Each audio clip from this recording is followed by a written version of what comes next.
Hello guys, welcome to the channel once again. तो ये इस चैप्टर मेटल और नॉन मेटल का लास्ट टॉपिक है, that is metallurgy and occurrence of metals. कि आपके जो मेटल्स हैं वो हमें कहाँ से मिलते हैं।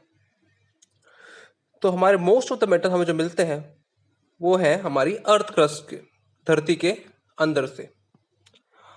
और ये हमें दो स्टेट में मिलेंगे, या तो फ्री स्टेट या फिर कंबाइंड स्टेट। तो ये कुछ लॉजिस्टिक डाटा दे रखा है कि आपका जो एल्यूमिनियम है वो सबसे ज्यादा अबंडेंट मेटल है धरती के अंदर। सेकंड नंबर पे आयरन, थर्ड नंबर पे कैल्शियम। और नेटिव स्टेट या फ्री स्टेट क्या होती है? जो मेटल आपको सिर्फ एलिमेंट फॉर्म में मिले, प्योर मेटल की तरह मिल जाए, उन्हें कहते हैं नेटिव स्टेट। एग्जांपल जो लीस्ट एक्टिव मेटल है, सिल्वर, गोल्ड और प्लैटिनम, ये हमें प्योर फॉर्म में मिल सकते हैं। क्यों? क्योंकि ये रिएक्ट करते ही नहीं है ना ऑक्सीजन से ना और किसी फर्दर एलिमेंट से। और कंबाइंड स्टेट मतलब जो हमें कंपाउंड फॉर्म में मिले। एग्जाम्पल सोडियम, मैग्नीशियम जो ऑक्सीजन वाटर से रिएक्ट कर सकते हैं, जिंक जो high reactive moderate reactive metals हैं, वो हमें कहीं भी फ्री फॉर्म या नेटिव स्टेट में नहीं मिलते हैं। हमें हमेशा किस में स्टेट मिलेंगे? कंबाइंड स्टेट में।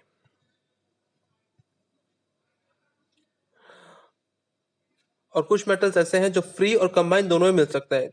एग्जाम्पल क्या है? कॉपर और सिल्वर। अब धरती के अंदर से हमें मेटल मिलता है, लेकिन किस फॉर्म में मिलता है? तो उसे कहते हैं और मिनरल क्या है? वो कंपाउंड जिसके अंदर मेटल कंबाइंड है। दोनों में फर्क समझिएगा। आपका मिनरल जो क्या है, वो नेचुरल कंपाउंड है जो धरती के अंदर प्रेजेंट है। और आपका और क्या है? और एक मिक्सचर है उस मिनरल का जिसमें से मेटल निकालना है, और साथ में वेस्टेज का, जो वेस्ट इंप्योरिटीज प्रेजेंट है, कुछ सैंड पार्टिकल्स, कुछ टाइटेनियम के ऑक्साइड के पार्टिकल्स, एक्सेट्रा एक्सेट्रा। तो उन दोनों का मिक्सचर, मिनरल और गैंग का मिक्सचर कहलाता है और की एक खास कंडीशन क्या है कि और में से आप मेटल निकाल सकते हैं, एक्सट्रैक्ट कर सकते हैं इजीली एंड प्रॉफिटेबली। इसलिए आपका हर एक और मिनरल होता है, मतलब उसके अंदर मेटल कंपाउंड है, लेकिन हर एक मिनरल और नहीं होता। आप हर मिनरल में से उसका मेटल एक्सट्रैक्ट नहीं कर सकते। जो और है वो 100% आपको मेटल एक्सट्रैक्ट करके देगा ही देगा, लेकिन हर मिनरल के अंदर आपके पास मेटल नहीं निकल सकता है।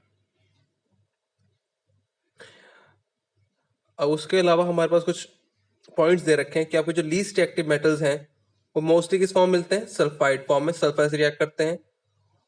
मॉडरेटली एक्टिव मेटल्स ऑक्साइड के साथ, एल्यूमिनियम ऑक्साइड, जिंक ऑक्साइड। और आपके जो हाईली रिएक्टिव मेटल्स हैं वो मिलते हैं कार्बोनेट, सल्फेट और हैलाइड फॉर्म में। तो ये कुछ एग्जांपल्स दे रखे हैं ऑक्साइड वाले। जो हमारे पास ऑर्स हैं वो है एल्यूमिनियम, कॉपर और आयरन के। एल्यूमिनियम का ऑक्साइड, कॉपर का oxide, iron oxide and iron ferric oxide. तो जो आयरन के ऑक्साइड्स हैं वो दो टाइप के हैं, एक मैग्नेटाइट, एक हेमेटाइट। जो मैग्नेटाइट है वो Fe3O4 है और हेमेटाइट Fe2O3 है। उसके बाद हमारे पास सल्फाइड्स हैं। कॉपर पायराइट, कॉपर पायराइट के अंदर क्या है? देखिए, एक तरफ कॉपर है, एक तरफ आयरन है, साथ में सल्फाइड। कॉपर ग्लैंस, सिर्फ copper sulphide. Zinc blende, zinc sulphide. Galena, lead sulphide. Cinnabar, mercury sulphide. Carbonate, दो कार्बोनेट जो ध्यान रखने हैं, एक कैल्शियम कार्बोनेट, लाइमस्टोन, पता ही होगा आपको, और एक जिंक कार्बोनेट, कैलामाइन।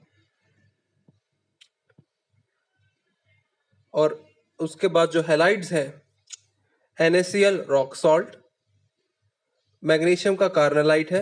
ये एक डबल सॉल्ट है। डबल सॉल्ट क्या है? जिसके अंदर दो टाइप के सॉल्ट प्रेजेंट है। यहाँ पे एक KCl है, एक MgCl है। कैल्शियम के लिए फ्लोरोस्पार, कैल्शियम फ्लोराइड, और सिल्वर के लिए हॉर्न सिल्वर और है AgCl का। एंड लास्ट में हमारे पास सल्फेट्स हैं। Calcium sulphate, gypsum, chapter 2 acid base and salt में हमने पढ़ा है। मैग्नीशियम सल्फेट को एक्सप्रेशन नाम दिया गया है इप्सॉम सॉल्ट, बेरियम सल्फेट को बायरेट और लेड सल्फेट को एंजेलोसाइट। तो ये कुछ कॉमन ऑर्स हैं जिनके नाम आपको ध्यान रखने हैं। अब बात आ गई मेटलर्जी। अब जो प्रोसेस हम यूज करते हैं मेटल को निकालने के लिए उसके और में से, to extract metal from their ores, is known as metallurgy. और मेटलर्जी कौन सा प्रोसेस चूज करना है वो डिपेंड करता है नेचर ऑफ मेटल और इम्प्योरिटी में, कि मेटल कौन सा है और इम्प्योरिटी कौन सी है। तो मेटलर्जी के जो मेन स्टेप्स हैं, पहला क्या है, जो आपका और है, जो पत्थर निकला है जमीन में से, आप उसे क्रश करेंगे, उसे पाउडर फॉर्म में निकालेंगे।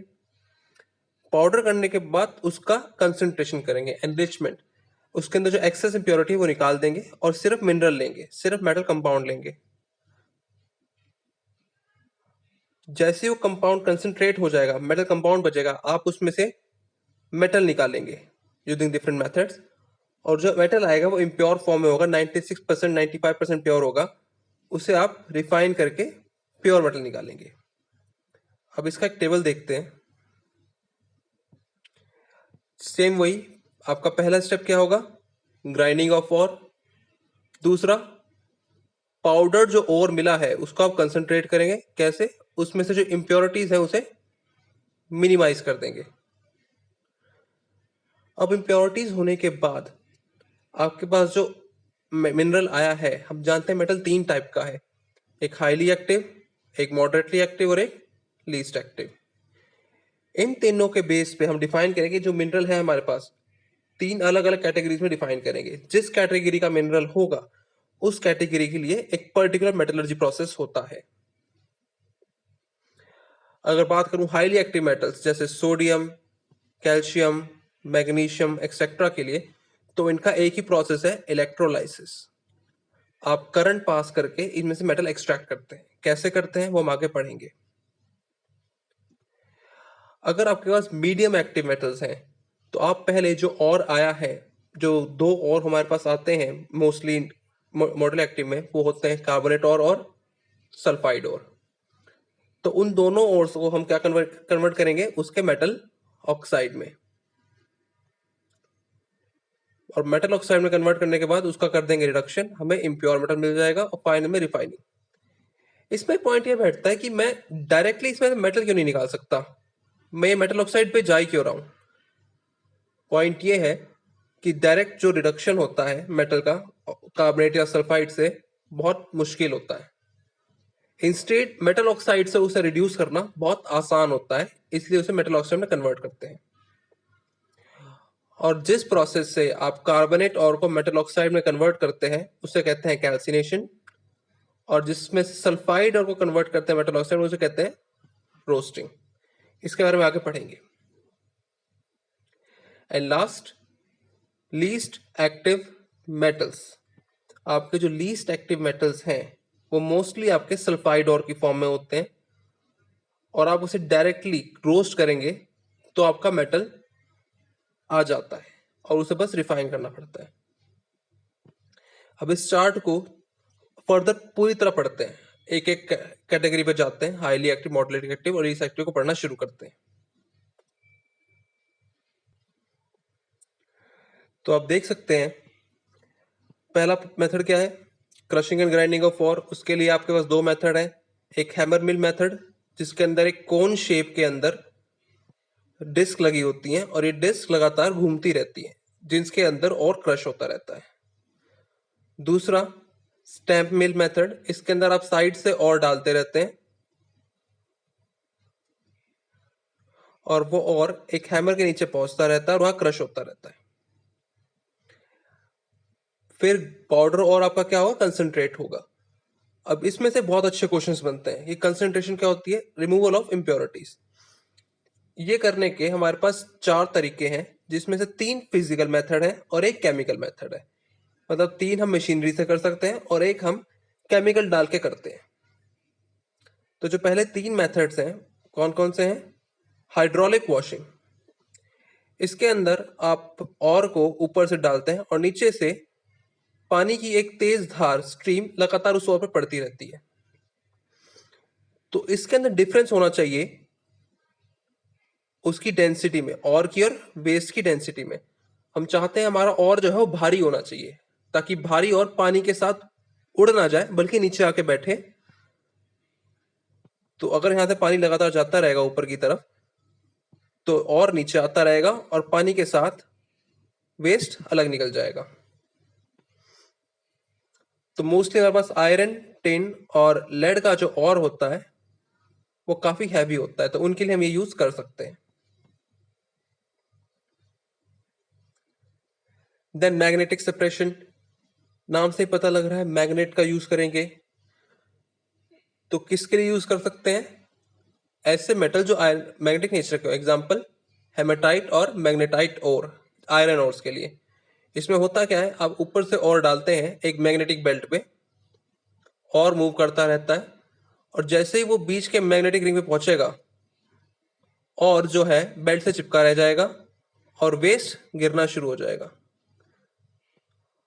एक तरफ आपका वेस्ट गिर जाएगा और जो है आपका मूव करता रहेगा, और जैसे ही वो रिंग से आगे बढ़ेगा जाके नीचे कलेक्ट होना शुरू हो जाएगा। Then we have froth flotation. Froth मतलब झाग। तो हमें करना क्या है, इसका प्रिंसिपल होता है वेटिंग ऑफ और and gang in oil and water. हम चाहते हैं जो हमारा और है वो ऑयल पे जाके चिपके और हमारा जो वेस्ट है वो पानी के साथ चिपक जाए। तो हम एक ऑयल वाटर मिक्सचर लेते हैं जिसमें लगातार एक जो फैन है वो घूमता रहता है। ये फैन लगातार उस मिक्सचर को और वाटर को घुमाता रहता है, और जो आपका और है वो लगातार उस ऑयल के कांटेक्ट में आता रहेगा, और ऑयल जो लाइट होता है ऊपर एक झाग बनाता है, फ्रॉथ बना लेता है। तो सारा का सारा हल्क और आपका हल्के झाग के साथ ऊपर आ जाएगा, और सारे की सारी वेस्ट गैंग आपकी नीचे रह जाती है। और जैसे ही वो और ऊपर आ जाएगा झाग के साथ, बस हम उसे साइड से आराम से निकाल लेते हैं। इसमें खास बात क्या है, ये स्पेशल है सल्फाइड और के लिए। और जो हम यहाँ पे यूज करते हैं, कौन सा ऑयल यूज करते हैं? पाइन ऑयल यूज करते हैं। पाइन ऑयल काफी अच्छा होता है इस मेथड के लिए। और ये मेस मेथड है सल्फाइड और अलग करने के लिए। एग्जांपल पीबीएस लेड सल्फाइड या जिंक सल्फाइड को हमें अलग करना हो तो बहुत अच्छा मेथड है ये।